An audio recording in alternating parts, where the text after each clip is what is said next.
نوح علیہ السلام بہت صبر کرتے رہے، بہت سالوں تک، 950 سال تک۔ آخر کار انہوں نے اپنے ہاتھ اٹھائے اور اپنی مشہور دعا کی، یا اللہ، زمین پر ایک بھی کافر کو زندہ مت چھوڑ۔ اگر تو انہیں زندہ چھوڑ دے گا تو وہ تیرے بندوں کو گمراہ کریں گے، اور ان کی اولاد بھی صرف مغرور اور ضدی کافر کو ہی پیدا کرے گی، اور ظالموں اور مجرم لوگوں کے لیے کچھ بھی مت پڑھاؤ سوائے مزید غم کے۔ اللہ سبحانہ و تعالیٰ نے نوح علیہ السلام کو ایک کشتی بنانے کا حکم دیا۔ اللہ نے کہا، میں تمہیں حکم دیتا ہوں کہ میری نگاہ کے نیچے ایک کشتی بناؤ، اور ان ظالم لوگوں کے لیے مجھ سے کچھ مت کہو، وہ سب ڈوب کر ہلاک ہو جائیں گے، بس فیصلہ ہو چکا ہے۔ نوح علیہ السلام نے کشتی بنانا شروع کی، اور اس کام میں ان کی مدد فرشتے جبریل علیہ السلام نے کی۔ جبریل علیہ السلام انہیں سکھاتے تھے کہ کیسے کشتی بنانی ہے۔ اللہ کا حکم تھا کہ یہ کشتی ایک پہاڑ پر بنانی ہے۔ ہاں، ایک پہاڑ پر۔ کشتی تو اکثر سمندر کے پاس بنائی جاتی ہے، لیکن یہاں تو ایک پہاڑ پر بنائی جا رہی تھی۔ لوگ نوح علیہ السلام کا مذاق اڑاتے تھے، کہتے تھے، نوح، کیا اب تم نبی کے بعد کارپینٹر بن گئے ہو؟ کیا بنا رہے ہو؟ ہم نے تو سنا تھا کہ تم ایک نبی ہو۔ اور پھر مذاق اڑاتے ہوئے کہتے، نوح، ایک کشتی بنانے کا ارادہ ہے، وہ بھی ایک پہاڑ پر؟ تمہارے دماغ میں کچھ گڑبڑ ہے۔ لوگ مذاق اڑاتے رہے، لیکن نوح علیہ السلام نے صبر سے کام لیا۔ وہ لگاتار 100 سال تک کشتی بناتے رہے، اتنی بڑی کشتی کہ کچھ لوگ کہتے تھے کہ وہ 80 گز لمبی تھی، اور کچھ لوگ کہتے ہیں کہ وہ 100 گز لمبی تھی، اور اس کی ہائٹ لگ بھگ 30 گز اونچی تھی۔ اتنی بڑی کشتی تھی کہ ایک اسکائی اسکریپر کی ہائٹ کے برابر تھی۔ لوگ اتنے ظالم تھے کہ جب نوح علیہ السلام وہاں نہیں ہوتے تھے تو وہ اس کشتی کے اندر جا کے اسے گندا کر دیتے، اسے ٹوائلٹ کی طرح استعمال کرتے۔ کتنے شرمناک طریقے سے انہوں نے نوح علیہ السلام کا مذاق اڑایا۔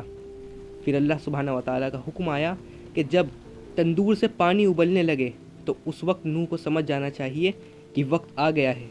اللہ نے کہا کہ ہر جانور کو ایک ایک جوڑا، ایک میل اور ایک فیمیل کشتی میں چڑھا لو۔ نوح علیہ السلام نے اپنے فالوورز کو بھی بلایا جو ان کے ساتھ ایمان لائے تھے۔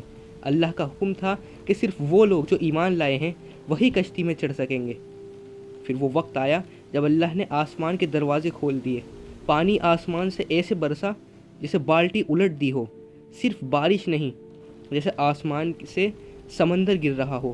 اور صرف یہی نہیں، زمین بھی پھٹ گئی، ہر جگہ سے فوارے کی طرح پانی ابلنے لگا، پہاڑوں سے، وادیوں سے، ہر جگہ سے۔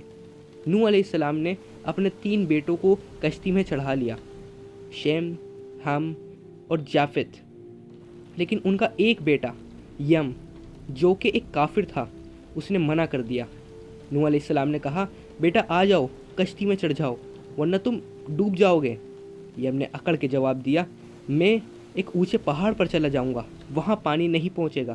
نوح علیہ السلام نے کہا، آج کے دن کوئی بچ نہیں سکے گا سوائے اس کے جس پر اللہ کا رحم ہوگا۔ یہ کہتے ہی ایک بڑی لہر آئی اور یم کو لے گئی، وہ ڈوب گیا۔ پھر اللہ کا حکم آیا، کشتی میں چڑھ جاؤ اور بسم اللہ پڑھو۔ اور نوح علیہ السلام اور ان کے فالوورز 6 مہینے تک کشتی میں رہے۔ اللہ نے انہیں ہر مشکل سے محفوظ رکھا۔ 6 مہینے بعد اللہ نے زمین کو حکم دیا کہ پانی کو واپس لے لے۔ دھیرے دھیرے پانی کم ہونے لگا۔ نوح علیہ السلام ایک کبوتر کو بھیجتے تاکہ چیک کر سکیں کہ پانی ختم ہوا یا نہیں۔ روز کبوتر بھیجتے لیکن وہ گیلا واپس آتا۔ ایک دن وہ ایک اولیو کا پتا لے کر آیا، اولیو یعنی زیتون، زیتون کے پیڑ کا پتا لے کر آیا۔ نوح علیہ السلام کو سمجھ آیا کہ پانی اب ختم ہونے والا ہے۔ کچھ دن بعد کبوتر کے پیروں میں مٹی لگی ہوئی ملی۔ تب نوح علیہ السلام کو یقین ہو گیا کہ زمین سوکھنے لگی ہے۔ آخر کار کشتی ایک پہاڑ پر رک گئی۔ اس پہاڑ کا نام تھا جودی، اور یہ پہاڑ آج بھی ترکی میں موجود ہے۔ قرآن میں بھی لکھا ہے کہ یہ کشتی ماؤنٹ جودی پر رکے گی۔